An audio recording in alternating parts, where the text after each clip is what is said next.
ভোটের আগে বিজেপির অন্দরে ক্রমশই বাড়ছে সংশয়।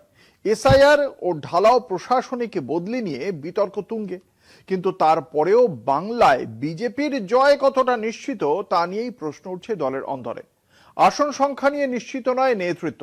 দলীয় রিপোর্টে ৮০ থেকে ৯০ আসনের সম্ভাবনা দেখানো হলেও ৩ অঙ্কে পৌঁছানো নিয়ে প্রশ্ন থেকেই যাচ্ছে। ফলে কেন্দ্রীয় নেতৃত্বের প্রচারের ওপরেই এখন ভরসা রাখছে গেরুয়া শিবির। কিন্তু সে প্রচার তো 2021-এও হয়েছিল।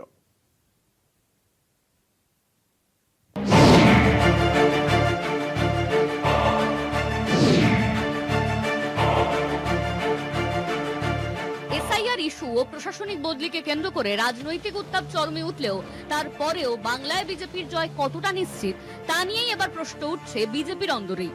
নির্বাচন ঘোষণার পর একাধিক আধিকারিকের বদলি, এমনকি মধ্যরাতের নির্দেশ ঘিরে বিতর্ক তৈরি হয়েছে।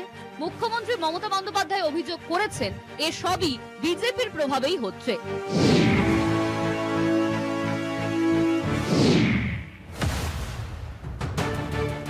নির্বাচন কমিশনের প্রশাসনিক তৎপরতার পরেও বাস্তব চিত্র নিয়ে সংশয় রয়েছেন বিজেপির শীর্ষ নেতৃত্বের একাংশ।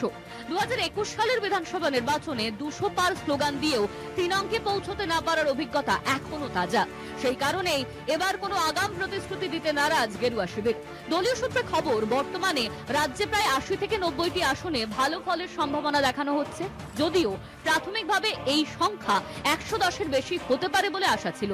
কিন্তু প্রার্থী তালিকা প্রকাশের পর অভ্যন্তরীণ অসন্তোষ ও সংগঠনগত সমস্যার জেরে এই হিসেব অনেকটাই কমেছে।